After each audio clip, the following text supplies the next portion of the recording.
Y'all ready, man? You know. MJ, what's up? Got to drive to the basket, MJ. Harriet.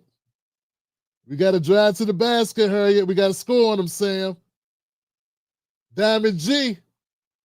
We got to make some noise. We got to make some noise. Look, guys. Let me get this over here. Let me come out of there. Let me come out of my comments, man. Let's deal with the issue at hand. Tonight's content, tonight's topics, Wes Moore kills. He kills a reparations bill. And Biden faces a diagnosis none of us want.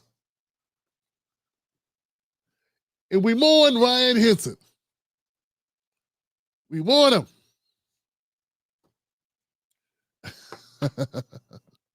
Yeah, I tell you, man, it's tough, man. Maybe I'll just go report on a Diddy trial instead. Maybe. No, Tim, no. No, Tim. I tell you, man. You guys ready for it, man? Let's get into the content. Remember, just in case you don't know, show is also brought to you by Soft Warm Classic. SoftWarmClassic.com. SoftWarmClassic.com. Juneteenth apparel, other apparel, all types of stuff. Dope stuff. They support us. Yeah, man, let's go ahead and get into the content, man. I'll save it for the commentary. It's a lot happening, people. Let's get into it. Tim Black Show is in the building. We are going live now. Hit the like button. We'd like to get us to 400 likes. I know it's Sunday. I know it's late. We probably won't get there, but we could try. So if you're watching this on X or on YouTube, go ahead and hit the like button for us. Shout out to Shermichael Singleton of CNN and of the Singleton clan, the family.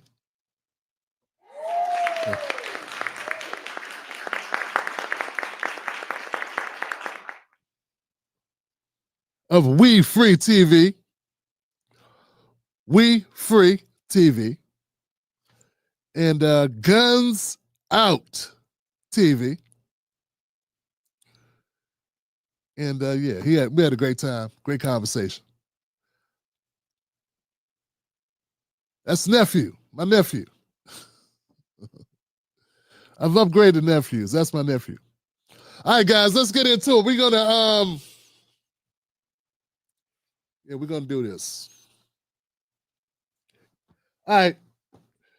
I'm just kind of trying to compose myself because I'm feeling a certain kind of way after the events of couple things that have transpired over the last 72 hours. It's just horrific, man. So let's go, Tim Black. Let's do it. Share the content, hit like and share. Let's beat the algorithm at its own game. Let's let the powers that be know that this is a good show and they should promote it. They should allow it to be seen by more people.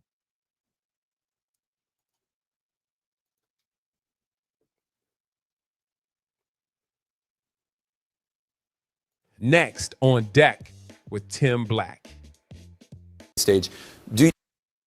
Wrong one. Let's go with the other one. Black. This is CNN breaking news. This breaking news, former President Joe Biden has just announced that he has been diagnosed with an aggressive form of prostate cancer. Let's get straight to the White House and senior reporter Betsy Klein with more on this. Betsy. Yeah, Frederica, the White House, the office of former President Joe Biden issuing a statement just moments ago that the former president has been diagnosed on Friday with what they described as an aggressive form of prostate cancer that has spread to his bones. I want to read you this statement again from Biden's personal office. It says, last week, President Joe Biden was seen for a new finding of a prostate nodule after experiencing increasing urinary symptoms. On Friday, he was diagnosed with prostate cancer, characterized by a Gleason score of 9 with metastasis to the bone. While this represents a more aggressive form of the disease, the cancer appears to be hormone sensitive, which allows for effective management. The statement goes on to say that Biden and his family are reviewing treatment options with his physicians. Of course, President Biden is 82 years old, and of course, there has been so much scrutiny around the former president's health and his mental acuity and fitness for a second term in office. That is the subject, of course, of a new book from our colleague Jake Tapper and Alex Thompson, as well as something that was really underscored by the release of the Her tapes earlier this week. So again, we've asked the White House for comment on this development. We will bring more details to you as soon as we have them. But again, former President Biden diagnosed with aggressive prostate cancer that has spread to his bones. Frederica. All right, still so many questions. Betsy Klein, thank you so much. Of course, we'll talk more about it, and I'll be able to give you some of the questions. Next.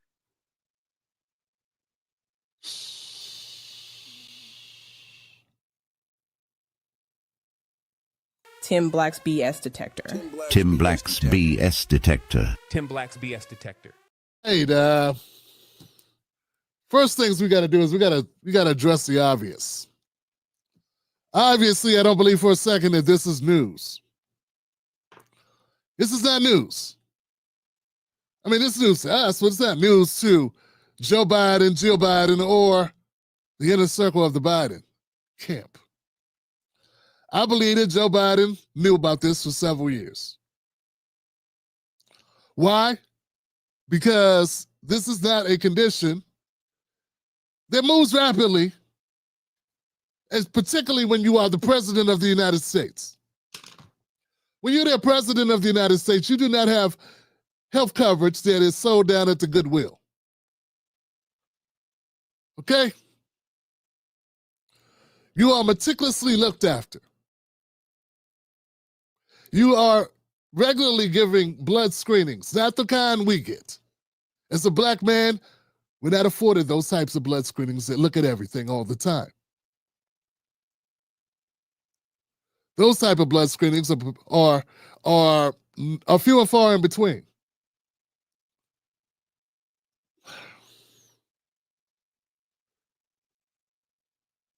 Joe Biden is a liar. His people are liars. The country is a liar. Our media is a liar. Everything is a lie. Everything, everywhere, all at once are full of it. Yeah, there's not a single entity involved in any of this that's clean. There's so many people in on the gag. They're in on the scheme, the scam. You understand what I'm saying? There is no way at all that we should be duped by this at all, that we should pretend any longer with this administration, the former administration, even the current one. But we're focused on Biden right now. Folks, I feel very, very close to this topic. I feel that I hesitate covering it. But maybe it's a good thing that we cover it, because as black men, we need to be very much concerned with our health and realize we ain't Joe Biden. Meaning, we mess around and be at this stage and where he's at with this disease, this condition, it would be a wrap. So we need to catch it much sooner than Joe Biden pretends to catch it. Which brings me back to the point that Joe Biden is playing games. Folks, I do not believe in coincidences. Do you? Do you believe in coincidences? You want to be goofy too, huh? Okay, so let me get this right. A book is just released that shows that Joe Biden has been operated with a full 52 cards in his deck for quite some time. That he was not only operating with less than 52 cards, that he had his finger on the scale the entire time. Other people knew it. It was pretty obvious. When they did the investigation into the mislaying of documents, sensitive materials, they knew then. It was well publicized. All the questions we've ever asked was all true. Everything that your lying eyes showed you about Joe Biden was true. So right as that is at its precipice, at its highest point, all of a sudden Joe Biden comes out and gives us this information. Why give us the information? Why do we need to know this now? Why didn't we know about this before? Because Joe Biden, unlike those people who have said Joe Biden is such a decent person, such a nice guy, such an honorable person, he is a narcissist, a psychopath, a greedy psychopath, a sociopath, an arrogant. He's an arrogant big mouth and a show-off and a lame and a cutthroat dealer, which is what he's always been. That's what he's always been. Folks, go back and check the tape of Joe Biden back when he was a congressperson. Listen to him on the floor talk about throwing away the key on young people. Listen to the arrogant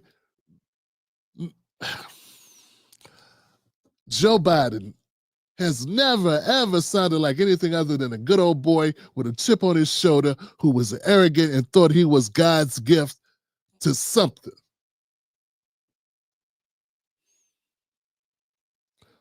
And he's only living up to who he really is. And yes, he's the type of person that would be knocking on death's door and not want to leave office. That's what he is. That's what the real story is, folks. That's what this really points to.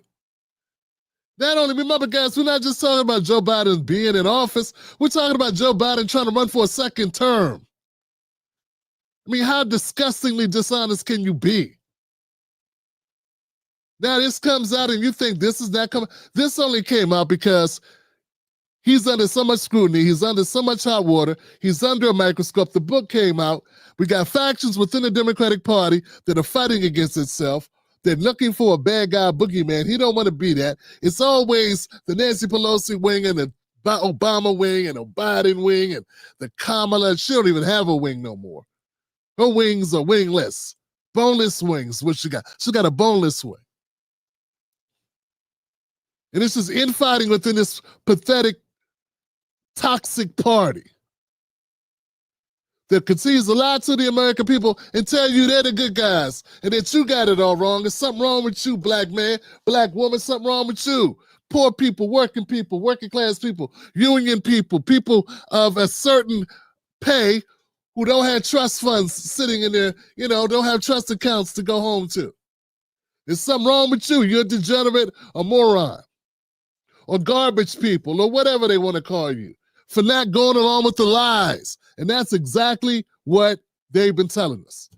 If you think that Joe Biden just got this news, you deserve him as your president. You probably believe in the tooth fairy, Santa Claus, and zombies. With the zombie part, I'm sorry, the zombies are real. Because that's what you are as a Biden supporter. I've seen a lot of people in my life. I've seen all types of things. I went to a Circus Soleil. I saw a monkey drive a car.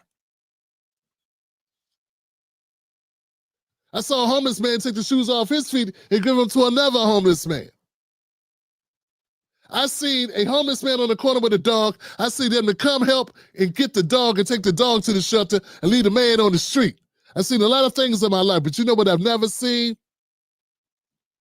I've never seen anybody ever that was a true Biden supporter. I seen some anti-Trump supporters. Yeah, I've seen them, but I've never truly seen a Joe Biden supporter. Now, I've had people on this show lie to me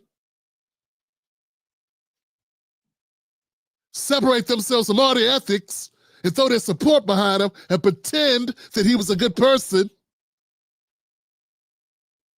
I've had people ostracize me, people that tell me I'm wrong for not supporting the guy. Because the real bad guys over there on the grassy knoll. What we have is a guy with a God complex who was willing to take us all down. He wanted to leave us with Kamala. Not because he wanted to help her out, not because he really wanted that black, native, Asian, Jamaican, not because he wanted this mediocre vice president to become president, but because he's such a corrupt bastard, he probably thinks he could cheat death. That he could just talk to it and will and deal and maybe throw a couple of black kids and sacrifice some black kids for it, or, some super predators or something, and God will let him go for a while. I don't know. He's horrible. That being said, I don't wish death on him. I see some incendiary type tweets. Pathetic. Yeah, this is what he deserves. We all gonna go, even you, son. Even you. Nobody said shed a tear for him, but here we go. Trying to score points on someone else's whatever that is. Who cares, man? Who cares? Anything to get a rise, anything for a like, kind of goofy. How about getting in front of the camera and washing them? How about getting in front of the camera and bashing them and destroying them like I'm doing? Instead of sending out your goofy tweets. That's what we needed. We needed people that were willing to challenge him for the last 4 years. And some people were not willing to do it.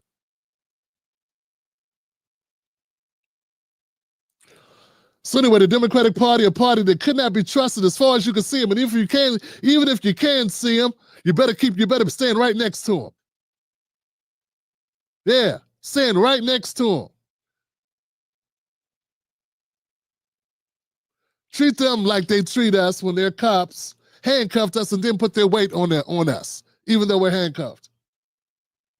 Like we're gonna do something, we're amazingly strong. Us black men are so super strong. We're gonna break out the cuffs and do something. Yeah, we're all Godzilla, King Kong. But that's how you guys treat the Democratic Party, because they're that slippery. They're that disgusting and dishonest. Doesn't mean Republicans are better. I gotta add that in. It doesn't make them better. We're talking about one party right now. The party of this guy. The party of the Klan. Those guys.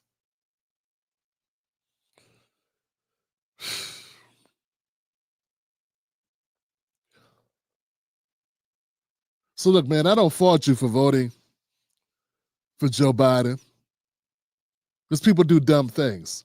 What I fault you for is continuing to believe lies when you see the truth.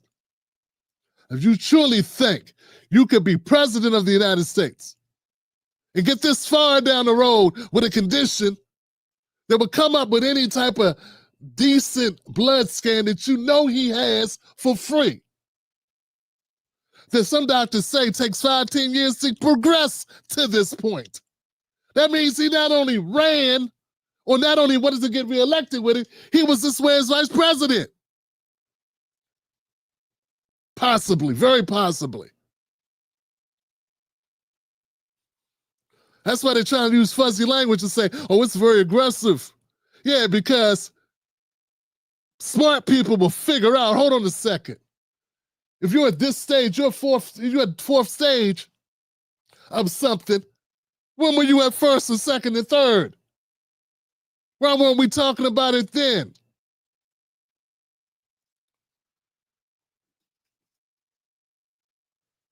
These people are scumbags, man. Total scumbags. No redemption in them, no ethics, no nothing, Johnson. Zero. That's what I want you to get from this. Think about it, all the horrible shit Joe Biden has done. Every war we've ever been in, he supported it.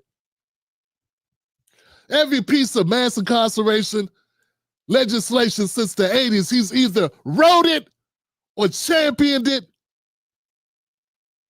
and bragged about doing so until he tried to run for office. And then he didn't even apologize for it. He said a bunch of you crooked Negroes were in on it with me. That was his only explanation. Lied about being with Mandela, lied about being a civil rights activist, lied about marching, lied about getting locked up in civil rights sit-ins, lied about speeches, lied about what job he had, lied about what his father did, lied about everything. He's always been a liar. You know who else lies? Everyone who's ever said he was a patriot or a great person. That's who else lied.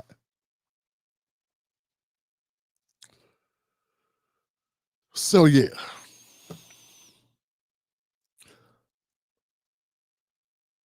Take this. After all of that, you would think someone who's staring at something like this would decide, maybe I want to go out with a blaze of glory. Let me do something to right the wrongs I've created. Let me undo some of the damage that I know I brought onto these goofy people that believed in me, that went along with me, who thought I was a good guy just because I took a job as vice president under Obama, as if that washed him of all his sins and all his calculated horrible deeds towards Black Americans in the last 30 years. Such suckers we are.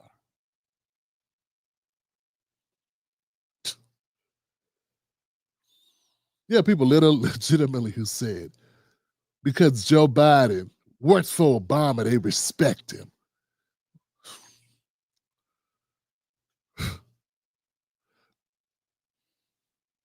What in the mighty minstrel show is wrong with some people? You respect him because he took a job. He took a job.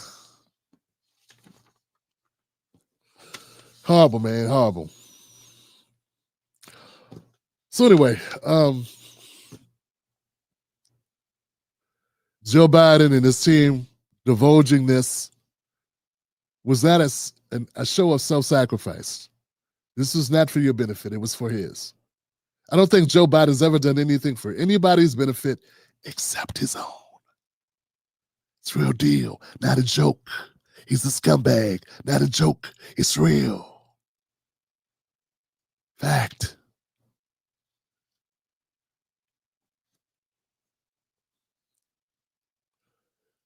There'll be those people that stick their heads in the sand again and pretend not to realize water's wet, the sun is warm, and that Joe Biden is a lying scumbag, and so is his team, and so is the Democratic Party, and so are the operatives that have protected him up to this point. I will not clap for a man's demise, but I will not cry for a scumbag like Joe Biden either.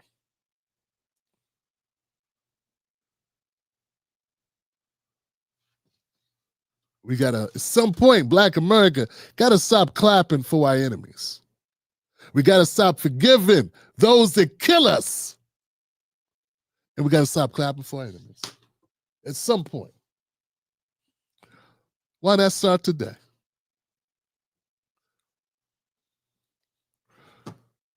All right, guys, let's keep it going. Like this comment. If you got comments or likes or whatever, do that now. Let's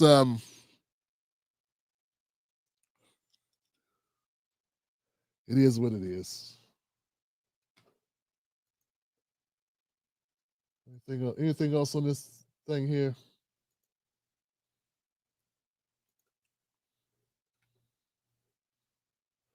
Yeah, we'll need that later. All right, guys, let's keep it going. I want to thank the Tim Black Wolfpack for coming out. Thank you guys for supporting the show. Let's jump to the next news of the day or of the weekend or whatever this is. Next on deck with Tim Black. It's the journey of a man raised by a remarkable immigrant single mom, a man who felt handcuffs on his wrist at 11 years old, who now stands before you as the 63rd governor of Maryland and the first Black governor in the history of our state.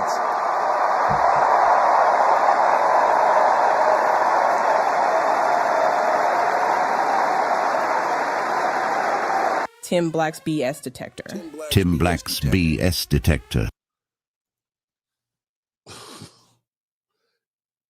this guy. You know, man, whenever I hear that type of talk, I don't talk much about Governor Westmore, though I am a Marylander.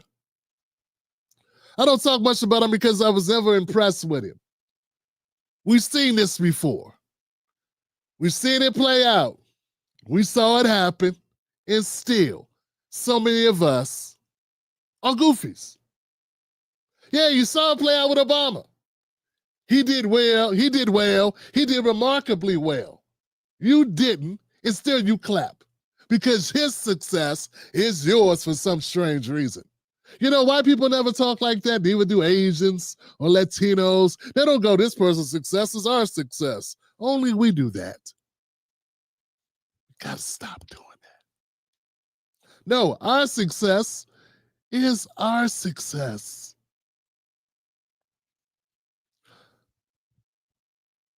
There were people that were saying he was so impressive, and I wondered what for. He sounds like Jamie Harrison to me, a big fat loser. You know how many black people are born into single-family homes? Why is that something to clap about? Wow, I was thinking he made it. I just find it ridiculous.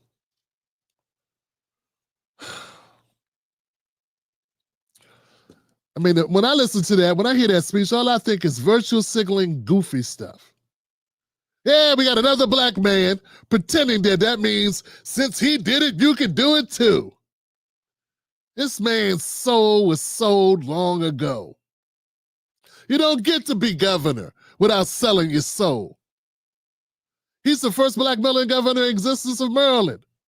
Of course he's soulless. What were you expecting? I keep sitting back looking at people, man, online, and God, I swear, man, I'm trying to figure out who raised you. Latest news for Governor Westmore is he has vetoed a bill. And once again,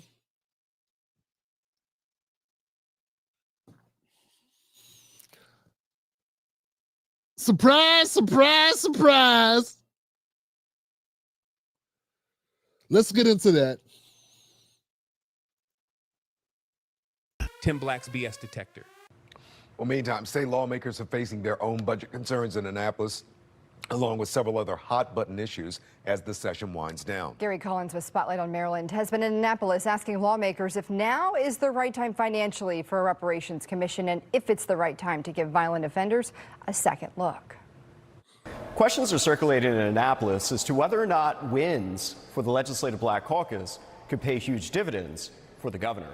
Thank you, Madam Speaker. Two Legislative Black Caucus of Maryland priorities, including establishing a reparations commission and giving the flexibility to judges to release violent offenders early, clear both chambers. And we just see that it's time for us to begin to have a conversation. Delegate Kalen Young, a Black Caucus member, said he and his colleagues are celebrating session victories, including the Reparations Commission establishment that will explore the possibility of financial payments for racial injustices and slavery. And this is not a conversation about paying people today, but it is a conversation about what are the appropriate remedies. At the end of the day, the commission will likely make a financial recommendation.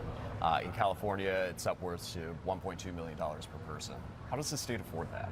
Well, I think we first and foremost have to see what the commission comes out with. Meanwhile, hours later in the Senate, Maryland's Second Look Act. All right, House Bill 853 is on third reading for final passage. Senate Republicans proposed multiple amendments to the Second Look Act. The act could allow those serving life sentences for violent crimes, including murder, to be released early. Some argue the bill was counter to public safety. Where people were harmed and hurt on purpose, we would actually increase penalties and make it tougher. And instead, over the last several years, this body and the General Assembly has watered down those protections. And this is another in a line of those. Senate Democrats disagreed with House Minority Whip Justin Reedy. And I hear a lot of talk about the worst of these and hideous crimes taking a second look. But we have to also understand that Maryland incarcerates the highest number of persons, and the only state closest to us that's close to that is Mississippi. excellence and an eye on equity are not competing thoughts. They're actually completely intertwined. A message about criminal justice reform and equity initiatives that was echoed by Governor Moore during a trip on Wednesday to New York City to be a special guest speaker to an event held by Reverend Al Sharpton. And so the reason that we have to protect our history, the reason that we have to protect our past, and the reason that we have to push back against everybody and anybody who wants to try to minimize it or degrade it or erase it is not just because we are honoring the ancestors, but it's because we believe in our future. We asked Delegate Young how reparations and the Second Look Act could affect the governor. Would this be beneficial to the governor of the presidential campaign? That's not for me to determine. And if the governor is able to help us achieve this, not only whether it's paid for it, whether it's monetary or something else, I think if we are able to find something that's appropriate and then we're able to execute on it in a way that has a positive impact on our state, that's certainly a platform that I think anybody can run on. Our team was prepared to ask Governor Moore whether or not he intends to sign the Second Look Act or the reparations bill. Unfortunately, his team abruptly canceled his press availability this afternoon. I'm Gary Collins in the State House with Spotlight on Maryland. I'm Kai Jackson. Thank you for watching. Here's another video to watch. Also, please take a moment to subscribe to our channel.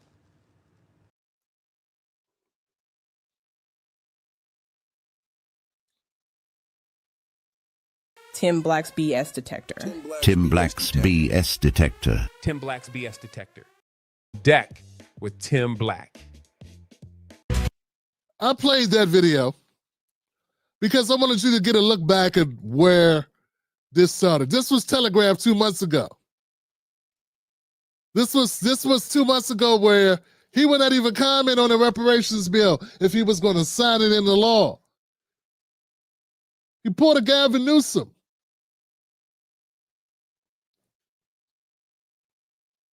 The black guy pulled a Gavin, and look, you could see it coming if you were reading it. This guy's eyes are way past being governor. They're way past anything he talks about. And when you listen to his rhetoric, it's all about Democratic talking points. It's the same old Obama shit. What'd he say? We need to look at our legacy. And anybody trying to erase our history. Whenever I hear them focusing on these things, I know they're not focused on remedying us. Because that's a look back. That's not a look at what you're going to do for us. That's trying to make you believe they're standing in solidarity. Westmore on Friday vetoed a bill requiring a study. Folks, remember, this is not about money yet. We ain't even there. This is about looking at, hey, if we, how would we, what's happened to Marylanders, right? What's happened in our state, and how might we remedy it if we had an inclination to do so? Like, if we wanted to try to make it better for Black Americans who are descendants of slaves and who suffered through Jim Crow in the nice gumbo of mistreatment and discrimination, everything from redlining to mass incarceration to every form of discrimination we face. Like, this is just a study to look at it, guys. We do studies all the time. Did you hear about the Doge people going in and looking at all the studies that we've been doing across the globe? I mean, folks, this ain't even a hard one to look at, man. What I'm saying is, this is so basic a study, and this guy vetoed it. Why? Let's get into it. He said he's going to move forward with other proposals. Just not proposals like reparations or study on reparations. Together, we must take urgent action to address the barriers that have walled off Black families in Maryland from work, wages, wealth for generations. This is what he put into his veto message, guys. He said it was It was one of several bills Moore vetoed Friday, about 10 days ahead of deadline to act on thousands of bills that were approved by lawmakers this year. Moore said he's going to be making an announcement of some things he wants to do to try to close the racial wealth gap.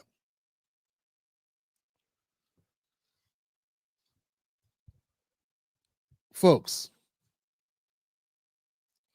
I think it's pretty obvious if you got the first black governor of Maryland, if you've got the only black governor in the country, and he ain't willing to go to the bat for the black folks, he's not willing to take it. And why is that? Why you say Tim Black? But Tim, you don't make sense. It's just a study. There was no money allocation. How much risk was it? Well, here's the thing. One of the reasons why you do the study is to come up with the numbers, to come up with a monetary plan.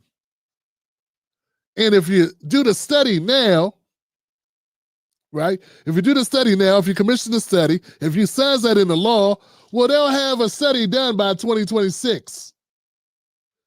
And see, that's when his reelection comes up in 2026. Oh, and then we can't do it then because he's going to be running for reelection. So you can't have that in the way of all the, all the good white liberals and conservative Democrats who don't care about, your troubles, black persons, or what Maryland has done to black people historically. They don't care about that. They care about the here and now for them and their families. They ain't the least bit concerned about the legacy of anything, about what black people have gone through for decades. We got new arrivals who just came. They could care less about what we're going through. They don't cross the border thinking, oh, poor Tim Black and his family from Maryland. Oh, the injustices of redlining. Oh, the injustices of over-policing. All these poor blacks. Now they thinking, ooh, Reba, give me job, give me money, let me take care of my family. They don't care about us. But Lord, if we don't care about them, may we all rot in hell. Nobody crosses the border thinking, oh, we don't want to do this. What about the poor blacks who going to compete against us, who we're going to undercut for salaries? No one cares. No one cares. Same thing about you poor whites. But that's kind of off track, isn't it? What I'm trying to tell you is that Wes Moore was given an opportunity. He decided not to do it for all the reasons that career politicians don't do shit. Because he got other aspirations. He wanted for re-election in 2026. If he gets re-elected, he's going to be looking at running for president in 2028, or the nomination with the Democrats in 2028.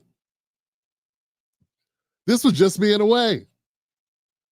This ain't going to help him, right?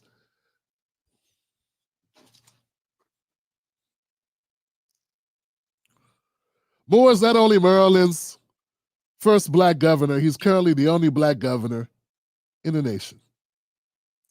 So, Tim, what was that bill going to consist of? A 23-member, what the hell was that? I like a 23-member, a 23-member commission directed to study and make recommendations relating to appropriate benefits to be offered to individuals impacted by historical inequality, including slavery, post-slavery government policies through the Jim Crow era. So yes, all these reasons why this is not good for him to be talking about right now. Everything that we laid out. Although many view reparations as a monetary payments, the bill directed the commission to consider a range of options, also including official statements of apology. Yeah, that's the actual legislation itself. Legislation was garbage too. You mean to tell me Wes Moore vetoed a bill that could have mostly been just I'm sorry, blacks. Sorry you're black, blacks. Walk it off, kid. Oh, here goes a baby bond that'll mature in 50 years for $1,000. Compliments to Cory Booker. He vetoed it for that. That's how little he cares about black folks in Maryland. And why should he not? They're going to vote for him anyway. And that's what I've been saying to folks. That's what I've been saying. I've been telling you, when you give your vote away for free all the damn time, how could you ever hold anybody accountable? When the push comes to shove, if you feel like he got your vote anyway, why would he put himself in harm's way? If he thought he could not get reelected in 2026 without this bill passing through, he would have never vetoed this bill. Believe that. Believe that. If Governor Westmore thought for a second this was going to shut down his career opportunities, his opportunity for reelection, he would have never vetoed it. But see, he already know what he got going for him. He got goofies like that goofy lady on The View. Russ Moore is amazing. It looks like he's going to be our next president. He's got other goofies running around. Westmore. He's so well-spoken, and he's used to play football, and he's cool. He's got a great playlist on Spotify.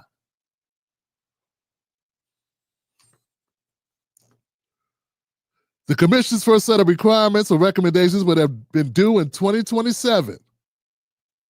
Woo!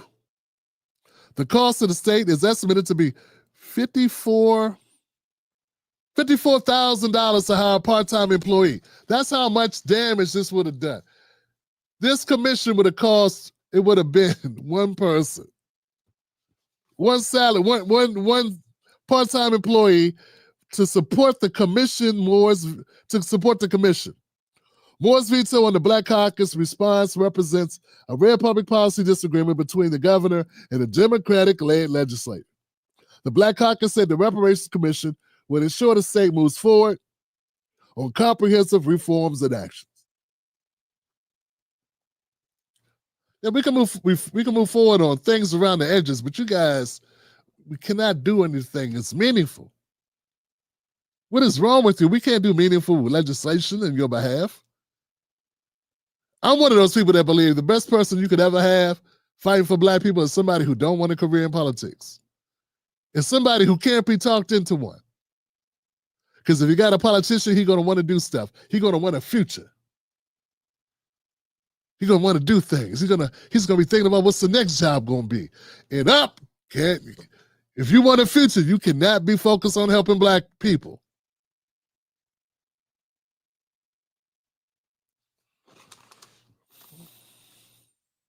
You know what, guys? This ain't even about helping. I put that wrong.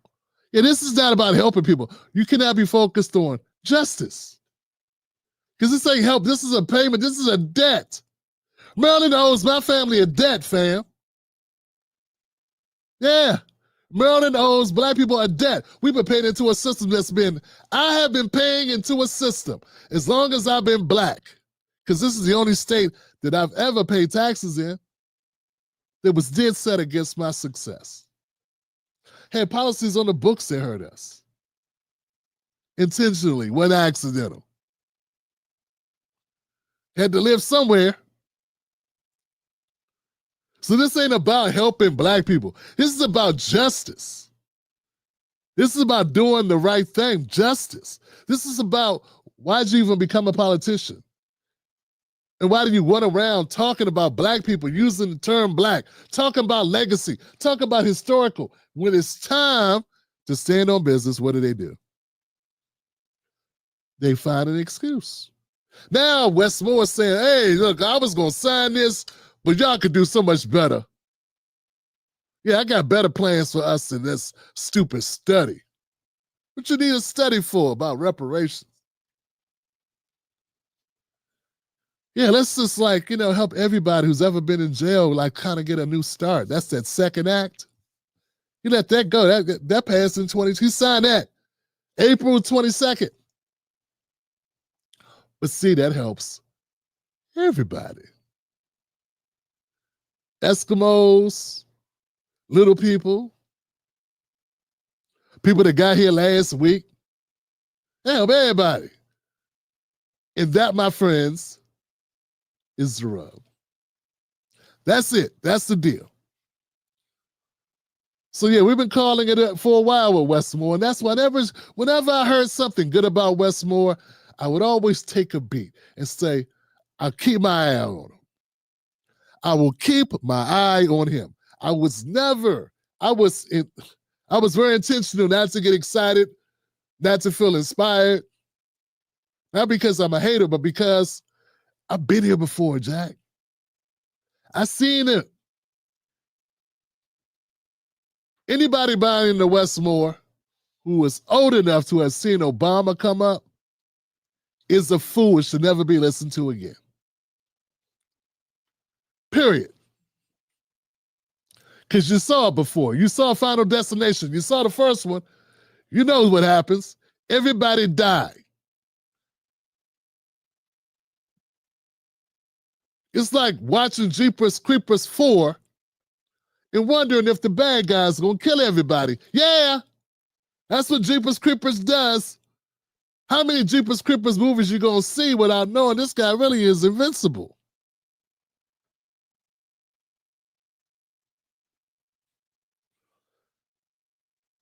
It's not about hating. It's about being realistic. So, look, I'm just going to say this, guys, and Westmore did what politicians do. He looked out for his future. He's eyeing ahead what he wants to do, and being bogged down with a bunch of black folks in Maryland is not it. He's got his eyes on a much bigger prize. And we got goofies who want to live through his accomplishments instead of through their own. Not only through their own accomplishments, but through justice, through their own justice, through their own justice. Westmore, look. So I'm going to tell people the same thing I've been saying is, yeah, I support reparations, but we also got to be looking at other options because as you can see, we can do more than one thing at one time. Like Westmore wants you to think these new initiatives that he would put into place are more important than this reparations commission to study. A study. As if we can't have a study and over here and have policies over here to help in the meantime that address other issues. Like we can only have one thing going on, which is insane for anybody to believe that. Because that ain't how business works. I read he had 1,000 bills on his desk. There were so many other things he could have vetoed. But he chose that one. The study. And the price tag, $54,000. That's it. Now, I heard that Maryland's hurting for money, but we ain't hurting that bad for money. I mean, Westmore ain't sitting on a corner with a tin can with his pockets turned inside out, talking about, could you spare a few? Got the twos and fews. Now, Maryland's not doing that bad, Johnson. He could have came up with the budget for the study. So we got to be looking at these other opportunities as well, because while we're having this good fight and while look, don't start sounding, we got to be careful not to sound like the goofy progressives that if you don't exactly do the thing they want you to do, they try to ostracize you, get you canceled, call you horrible. You know, all that crazy stuff because they live in the basement or something, you know, and they smoke lots of weed and they can die on a hill because they don't have kids and mortgages. So they can, you know, they're young and they don't have grandkids and kids and got to retire. They don't have these concerns. And I get it. It's great to be that. It's great to be that. But for the rest of us who are not in our 20s, we're basically no responsibilities and willing to live out, to sleep on other people's couches. We need to also be looking at other things that fundamentally can move us in a better direction as a community. So what do those things look like? Look like investment into our businesses. I'm hard on that. I'm heavy on that because that's a form of autonomy. You know who hires more black people? Black people. More than any other group. You know another thing about black people? We also hire more other people. Yeah, we hire the most diverse. Black small businesses are the most diverse businesses in the country. More diverse than Latino business and white businesses. Black business owners are more diverse in their hires than all other groups. Isn't that something? But we keep hearing from all these Jason Whitlock and black conservative perspective goofies that black people are so racist. But we have more, we have the most diverse hiring practices. So anyway, the point is, we need to focus on building our business acumens, having some direct investments in our schools and in our businesses. Why we have this fight as well? Because I don't know what it's going to take to actually have legislation. Because even when you could get the House, the Maryland House and Senate pass this, remember. And what's crazy about it, folks, is it reminds me a lot of Joe Biden. And I know I just talked about Joe Biden's health. But you know what Joe Biden said? Joe Biden said, even if you get a bill on Medicare for all or universal health care passed through the House and Senate, that he would veto it anyway. Now, Wes Moore didn't say, even if you get a bill to study reparations, I'd veto it anyway, but he did that anyway, didn't he? Isn't that exactly what he did? Now, I want to know, the people that can't stand Joe Biden or thought he was shit, but loved Wes Moore, think Wes Moore's a shining star. Tell me what's the difference?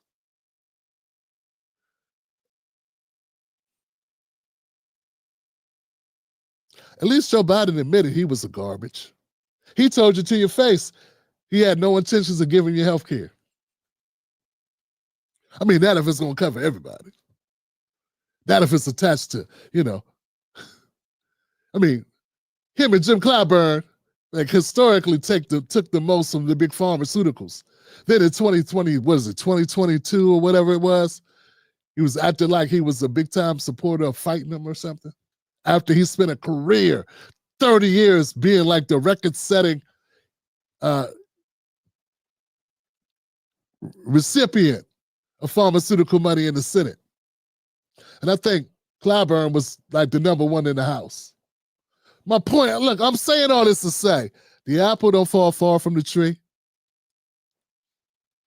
Don't be blinded by pigmentation or melanation or a playlist or dictation, charisma, style, what their wife look like, how she dressed the kids. Don't be blinded by any of that. Hard luck stories. All my life I had to fight. My mama was single. I had my hand in handcuffs. Yeah, at the end of the day, Johnson, if they ain't fighting on our behalf, what are they fighting for?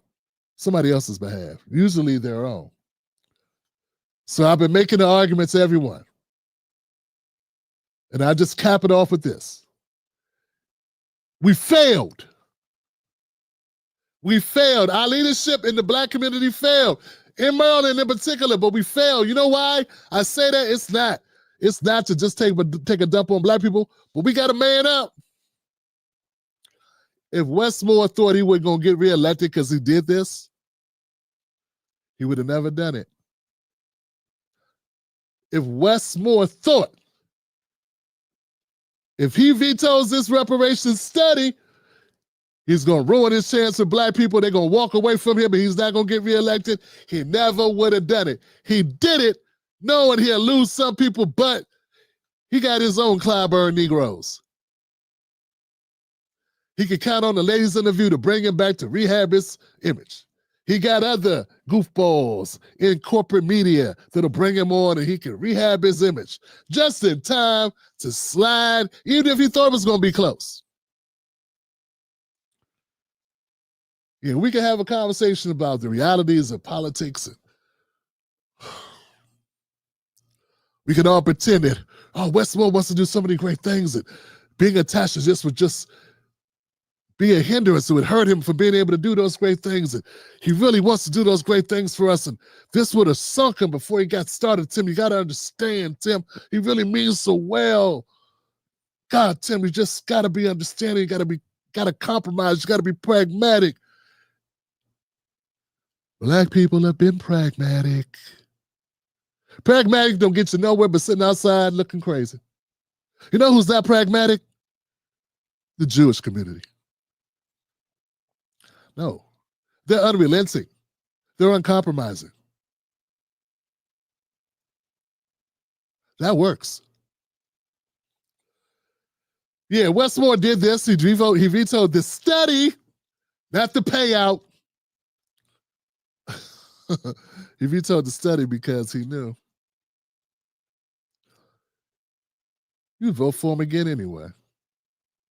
Because they got enough liars and deniers. They're going to have Jasmine Crockett come out. They're going to have AOC talk about how progressive he is. He's going to make a couple speeches, shake a couple hands. As long as he don't come up in any Diddy tapes,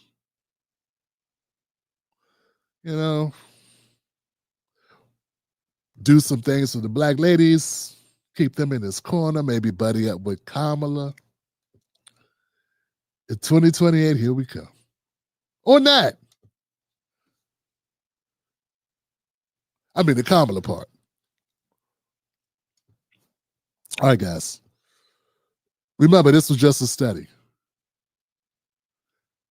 Just a study.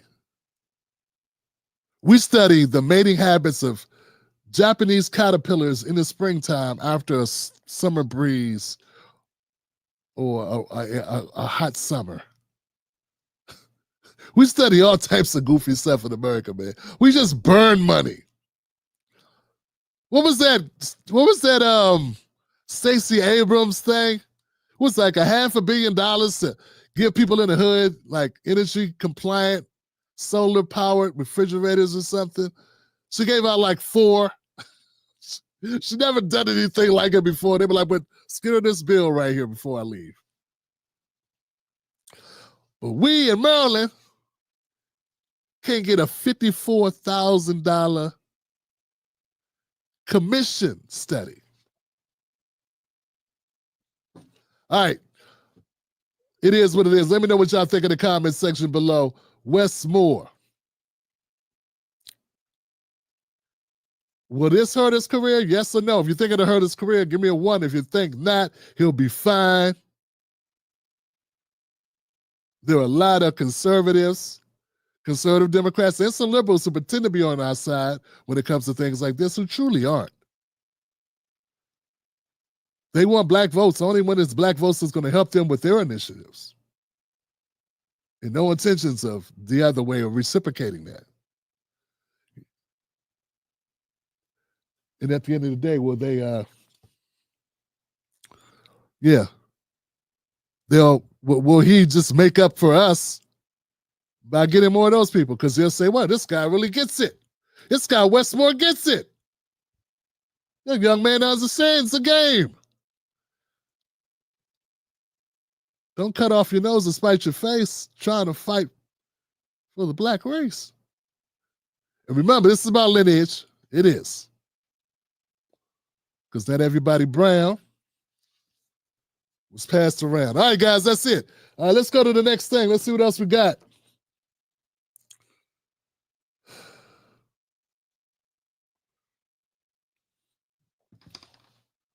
Let's jump ahead. Speaking of, is that it? I think that's it. Oh, gosh. I'm talking like I was done, folks. Hit the like button, folks. We got to move on and talk about Ryan Hinton. Let's do a Ryan Hinton talk. Let's go, Johnson. All right. All right, people. With Tim Black. The 18-year-old who was shot and killed by Cincinnati police 2 weeks ago was laid to rest today. Ryan Hinton's family gathered at Living God Church in Avondale this morning for his funeral. WLWT News 5's Sean McKinnon joining us live with more. Sean? Yeah, well, Ryan Hinton turned 18 years old just 12 days before he was killed, and today his family buried him. It was a sea of red here this morning, Hinton's favorite color. His siblings carrying their brother's coffin down the church's steps and then saying goodbye for the last time as they placed him into the back of a hearse. Outside the church this morning were two men wearing masks and one with an open carry rifle, that as tensions run high. In an interview, the officer who shot Ryan Hinton says he feared for his life and that Hinton pointed a gun at him.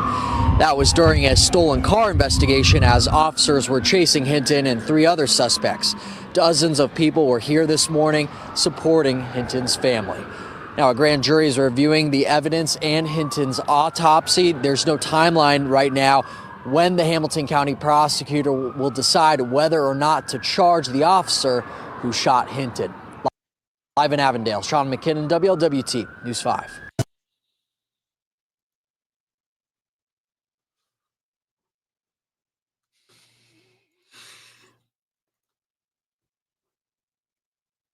All right.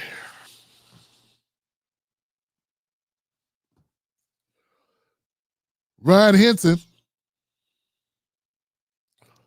just turned 18 years old. His funeral was, as you just heard reported, yesterday, actually. The funeral for Ryan Hinton was held at Living God Church in Avondale, Cincinnati, Ohio. Why was there people standing outside with guns? Because there was always threats that people would come through and shoot up the church. And at this time, they weren't thinking about rival gangs. Well, maybe they were. You know, cops.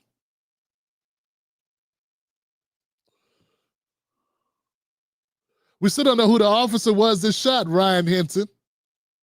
But I got to correct myself because I said Ryan Hinton was shot 5 times in the back. We don't know how many times in the back or where he was shot. But we do know the officer shot off. He let off 5 shots. But only 2 shots hit their target. They only know that by the number of bullets that were left in the officer's gun. As I stated, we still don't know who the officer was because, well, they got this thing in Ohio called Macy's Law or Marcy's Law. Now, Marcy's Law protects the identity of crime victims. You're gonna trip off this one.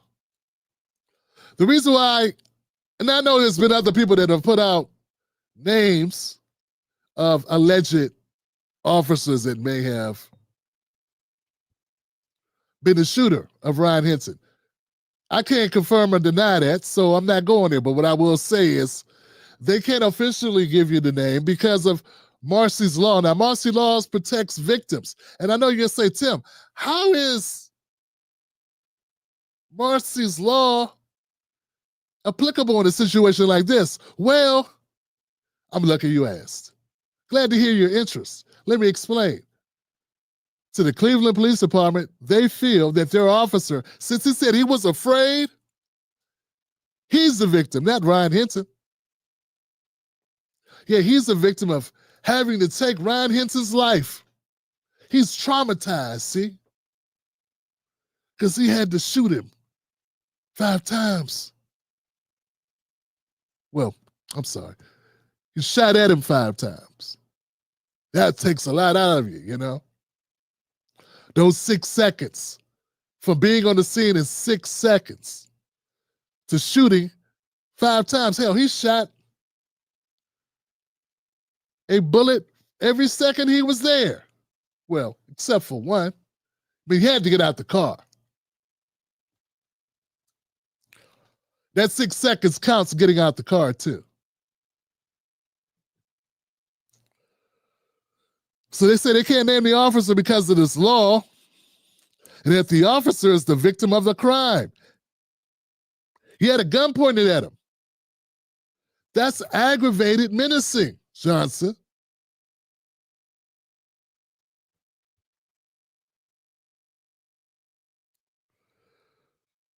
The Columbia's Dispatch currently is suing Columbus officials over the use of Marcy's Law to shield on-duty officers' names. The Ohio Supreme Court case could determine whether or not police departments around the state can use Marcy's Law in this way. Yeah, the police department had to decide to do this. It was a decision to use Marcy's Law. Also, what we do know, what they have confirmed, is that the officer that shot Ryan Hinton was off duty. Oh, I'm sorry. He was working undercover. Yeah, he was an undercover officer.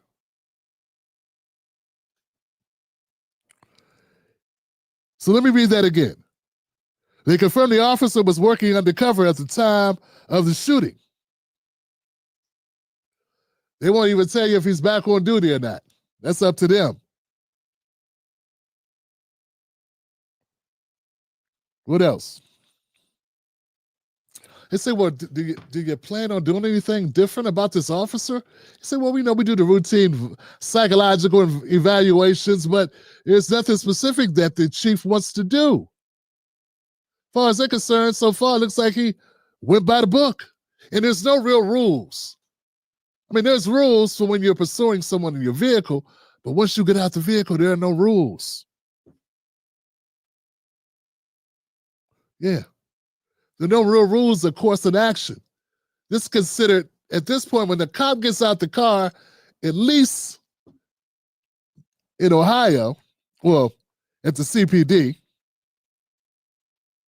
the officer gets to use his best judgment because nobody really knows all the stress officers go through.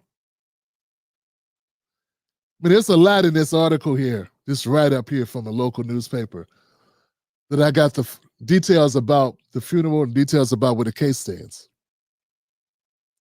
But there's a lot of focus on the well-being of the officer that shot Ryan Hinton and took his life, about how stressed out he was. No mention to the stress that young Ryan Hinton may have went through, you know, dying 4 days after your birthday.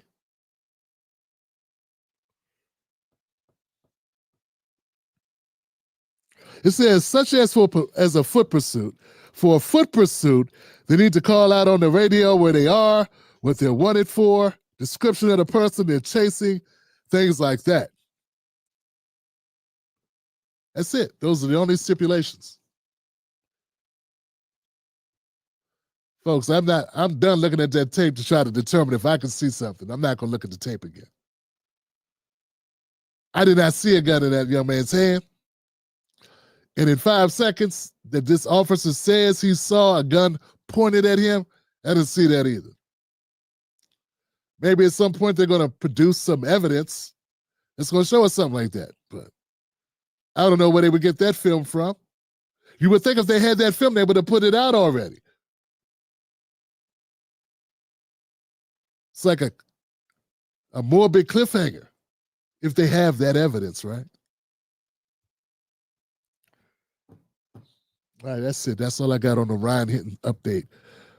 Other than the fact that we have this young man's life taken, I feel like it was unnecessary. You know, a police officer can always say their life was in jeopardy. And no matter who they're pursuing, they could always say, I saw a gun. They were reaching for something. This is like common, like anybody can say anything. And as long as they got qualified immunity, they're going to be able to stand on that. That's not, and qualified immunity, for the record, was not given to them by Trump. I mean, it's like, man, this whole Trump thing, I can't wait till he's out of office. At least get the Democrats, at least they could do is have a new boogeyman to go out there and blame everything on. Now, man, this qualified immunity to let cops shoot our kids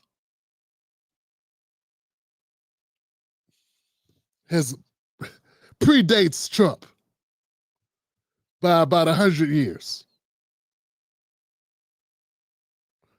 All right, folks.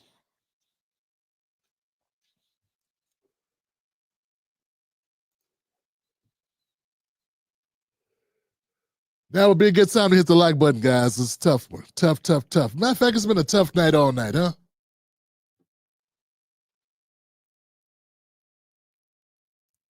Let's do this, guys. Let's go on to the next section before we end this.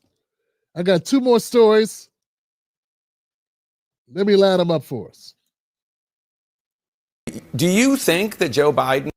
Next on Deck with Tim Black. Stage. Do you think that Joe Biden really would have been able to perform as president all the way through January 2029 when he would be 86? Yes, I thought that back then. I still think that, but I don't know that. When people ask me, did I know this or did I know the other? And the fact of the matter is, no, I didn't. Tim Black's BS detector. Tim Black's BS detector. Tim Black's BS detector. I do not believe Clyburn. I believe Clyburn knew Joe Biden was incapacitated. I believe everyone who knew Joe knew. That's what I'm doing. I'm operating from a position of anyone who's known him any length of time would know something was wrong with him. That's why they were hiding him. And I think that Clyburn is a liar, just like all the rest who have been protecting him. Yeah, maybe he thought he could get away with lying because, you know, he had the entire system working on his behalf to keep his lie going this long.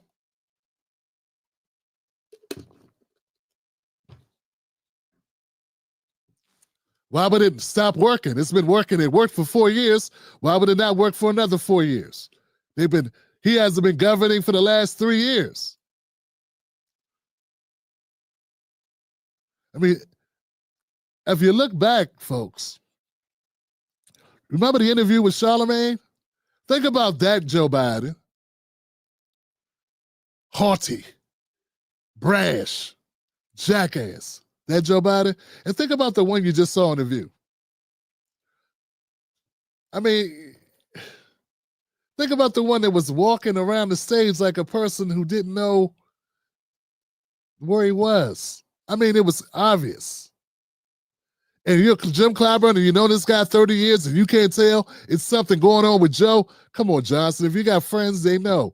This is all lies. And everybody that's known him is lying. Everyone. All of them. And that's, you make my point here. So it's not all about age. I've seen people develop Alzheimer's when they're in their 30s and 40s. So it's not about age. It's about the ability to do the job. And I never saw anything that allowed me to think that Joe Biden was not able to do the job. Just that simple. The debate didn't make you concerned about whether or not he could do the job? Absolutely it did. I never saw any of that. I didn't see the tapes from her interview. And I watched that debate, and you and I talked about it. And yes, I was concerned. Now, the question is this a condition or is this an incident? And I have had incidents when I was looking for my glasses and had them on. Tim Black's BS detector. Tim Black's BS detector. Man, what a scumbag. Yeah, Jim Clyburn, you being in your house and can't find your glasses, now realizing you got your glasses on, is a totally different story than a guy who can't complete a sentence. A guy who can't be asked basic questions and him respond with basic answers. Totally different thing. And, like, I don't know, man, I'm spent. I'm spent. The fact that is Clyburn still in office? When he's sitting down? When is Steven from Django going to have a seat, man? When are we going to let it go? Let the ghosts go, guys. He had a beautiful life. He started off as civil rights and ended up being a sellout politician like all the rest. When are we going to shut it down? I remember so-called liberals and so-called progressive trying to tell me that Clyburn is a good man. He means well. Yeah.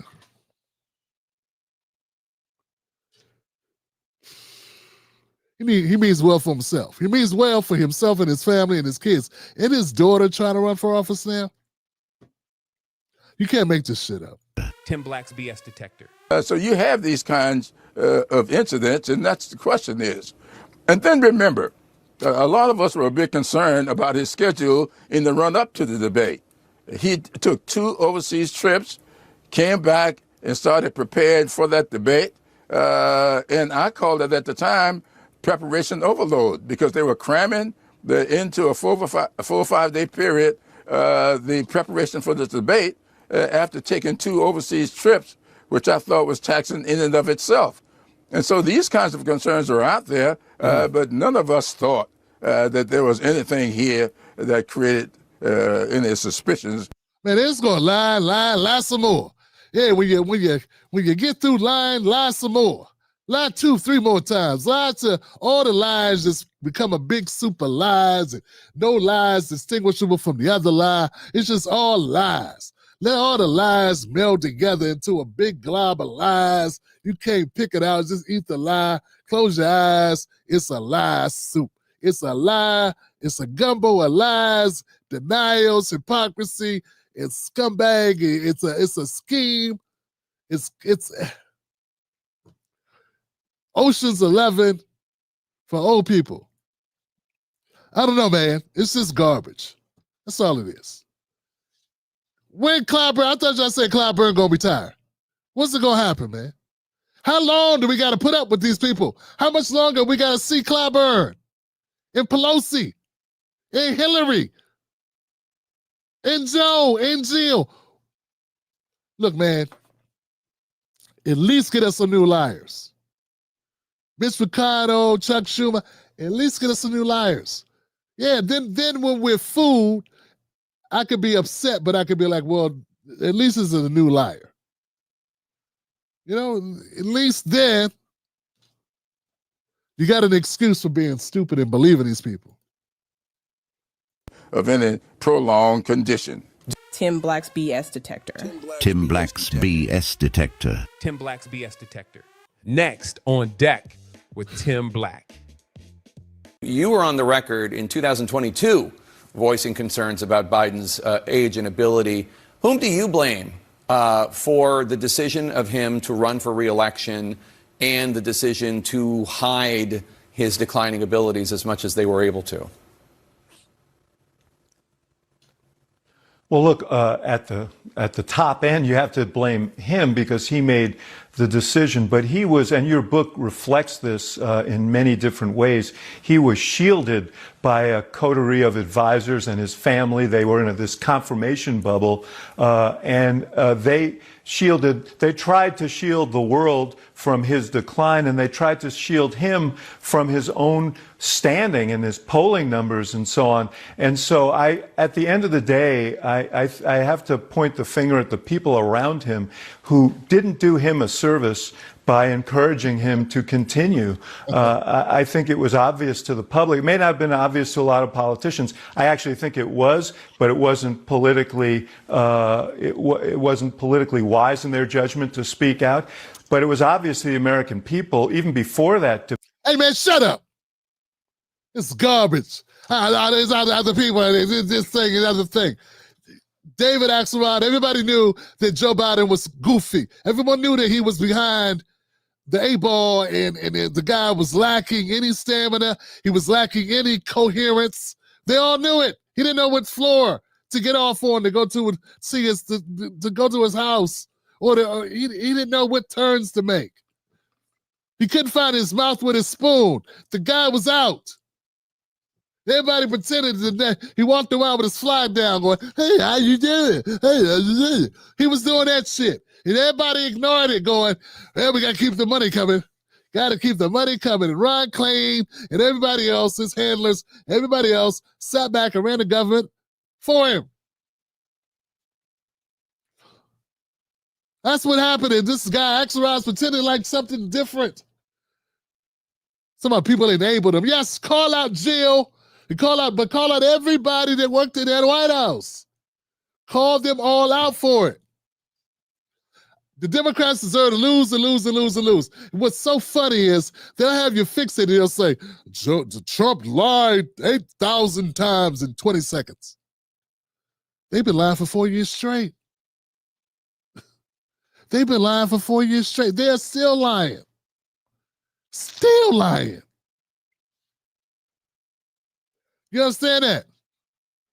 Do you understand that? So all these people that have been on the high horse because you've been supporting the Democratic Party thinking Trump is the most evil person. He's horrible. He's this, he's that. Maybe he is. I don't know.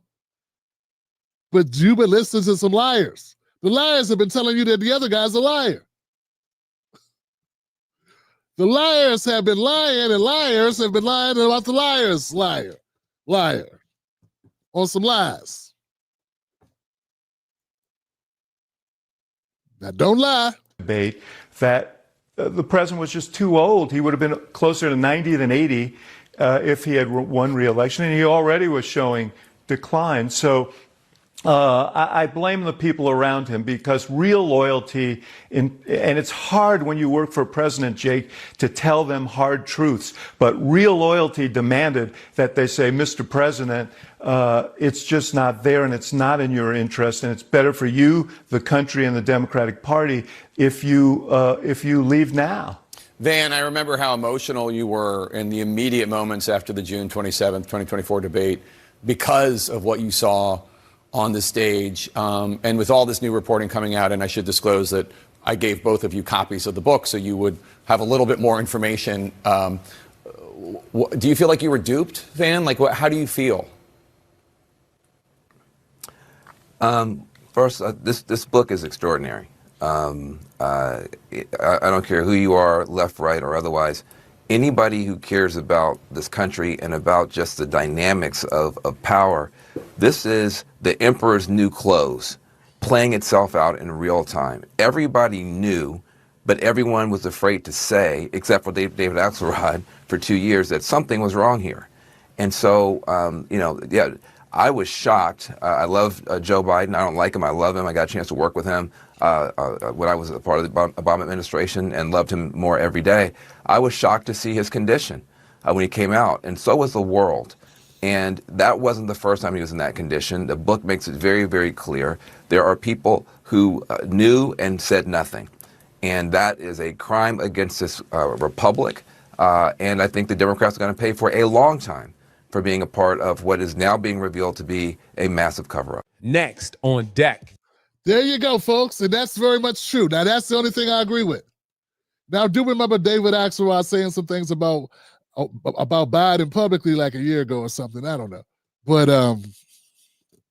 they try to dismiss what he was saying. And Joe Scarborough and even Jake Tapper was stabbing people in the back for even bringing this up a year ago, back when Biden was running. So the fact that they lost, now everybody wants to come out. But if he would have won, they'd all still be quiet. That's the thing you got to understand. That's what people got to wrap their head around.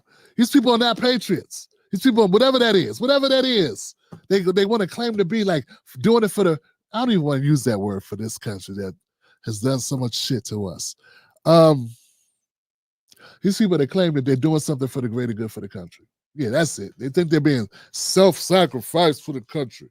Folks, you wouldn't hear any of this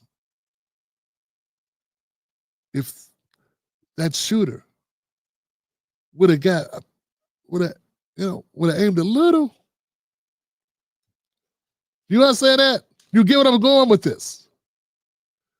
When I say the shooter, I'm talking about Trump, of course. If things would have been different that day at that rally with Trump, you wouldn't hear this at all about Biden's troubles.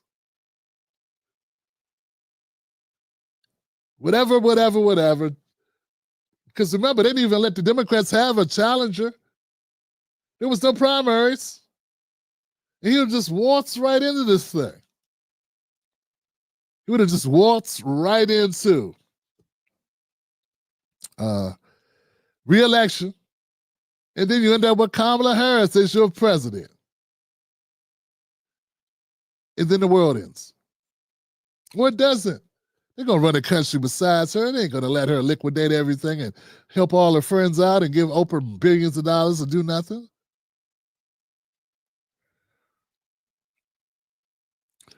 Yeah. If we can learn anything from any of this, one of those things could be, possibly is stop trusting any party. That's right. Don't trust any parties. Not the Democratic Party, not the Republican Party, not the Green Party. No parties. Hell, don't even trust your neighborhood block party. Don't trust that either. All right, guys, I'm done. Let me know what you think in the comments section. Who that is? Black Mamba being supportive. She's telling you ought to go get the Tim Black mug by going to timblackmug.com. My sister. Jesse Vachon Mercer. My cornbread offering. Y'all ain't taking my cornbread. That's right, man. Jesse, don't let them do it, man. You know what they do. They pick your pocket and take our cornbread too. These people are indignant, man. These people are horrible. The one and only Megs with 5 memberships for our friends. Terrell Owens said, I love my quarterback. Terrell Owens said, I love my quarterback in down.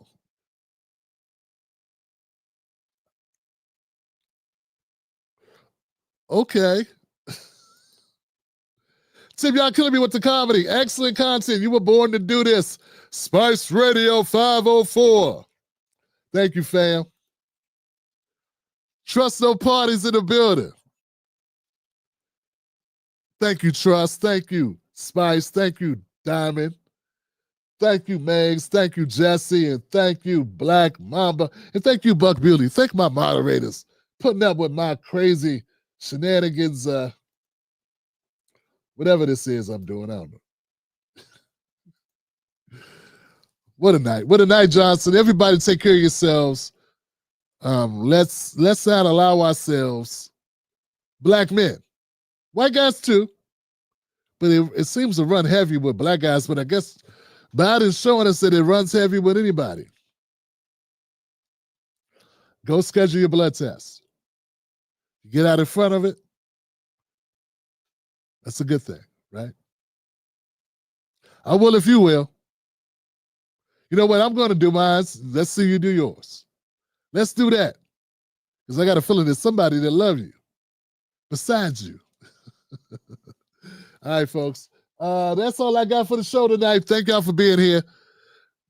Members of the Tim Black Wolfpack, go find the video of Sir Michael Singleton. Our sit-down interview, 110 minutes of never-before-seen opinions by Sir Michael Singleton. You may be surprised. You may be surprised. Okay, so there's no filter. Schmeichel be dropping in. Schmeichel. Y'all, you know what I'm saying? People be, you see a young guy with a tie on, you think, oh, this guy's just, he kind of, you know, because I was like, I ain't worried about you. He kind of told me, guys, he was like, look, you know, Tim, I'm going to tell you up front, man, I'm not going to cuss on your platform, man. I was like, I ain't worried about you. He was like, well, I don't know if you should be unworried because I'm a teeth chipper. He said, I'm a teeth chipper. And I was like, what? I'm underestimating him. I'm bad too. I was underestimating, like I knew this guy. Like I met him once at Politicon back in 2017. He might not even recall. But I was on a panel battling Tommy Lauren. He was on another panel, but I saw him behind the scenes and I spoke to him. There wasn't that many brothers at Politicon that were in it, you know. We were Brianna Joy Gray was in it, I was in it. She's a sister, obvious, but yeah, wasn't that many brothers in Politicon. Anyway, look, go to become a member of the Tim Black Wolfpack on Patreon or on YouTube, and you'll get the pre-release. It's the early release. And that's what I'm doing with all my guests, all my long-form guest interviews. I'm releasing them to my members first. And then that week or, that Friday, I release them to the public. So that's what we're doing. So if you want to check out the long form Sir Michael Singleton interview, join us at jointimblack.com. Go to jointimblack.com, become a member of the Tim Black Wolfpack, or join on YouTube and get your access not only to that one, but also anything, long form, any long form conversations. All right, guys, that's it. I'm done. Now remember, don't let anybody. Jesse said, don't let nobody take your cornbread. Don't let anybody or nobody keep your damn cornbread, guys. That's ours. Let's keep it going. Keep it in the family. And with that, I'm done. Oh, like I always say, guys, you know how I end it. Where are my ladies? Where are my ladies? Oh, there they go.